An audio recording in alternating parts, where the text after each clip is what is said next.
Yan na guys, yan na ang aming mga sisiw. Napakarami yan.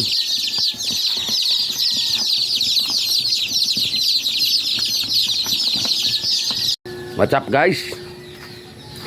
Ngayong araw ay pakita natin ang first batch naming sisiw. First batch naming sisiw ngayon ay 112 piraso guys. Yung pangalawang batch namin ay may nasa kulang-kulang 500. Kaya mukhang maganda-ganda yung yung second batch namin. Marami-rami yun, tapos sulit talaga yun, may filter talaga sila. Ito kasi yung first batch ay ang itlog na sinalang namin 200 plus eh.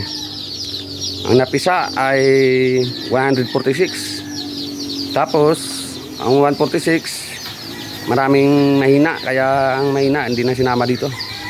Hindi nila dito sa farm. Ito guys, papakita natin. Ayan, ito na guys. Ito na ang aming first batch na sisiw. Napakaganda.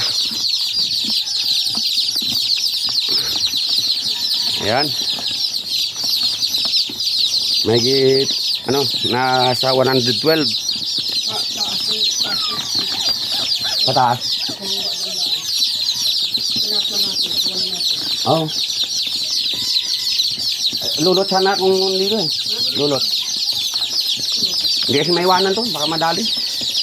Sasakpan mo.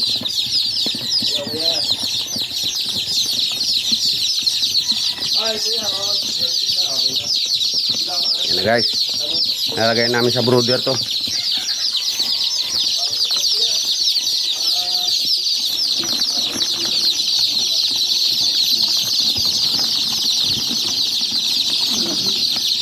May dala ng badyaw ng patuka sa first batch naming sisiw. Yan first batch na sisiw, napakarami nito guys. May gitang kami.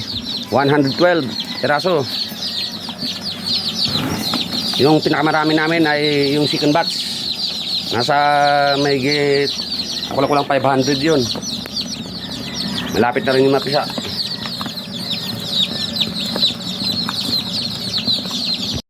Yan, ito guys ang aming brooder. Brooder, dito namin ilalagay ang sisiw namin. Nandito yung pinto.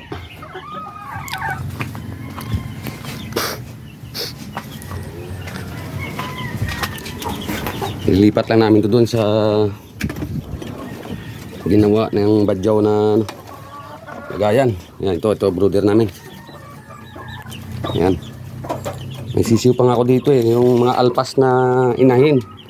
Nagkasisiw, kaya meron kang sisiw na dito nauna. Lalapit namin dito yung brooder, dito namin lalagay ang brooder na yun sa ginawa ng badyaw. So para hindi siya masyadong maging mahangin, dito ilalagay ang brooder.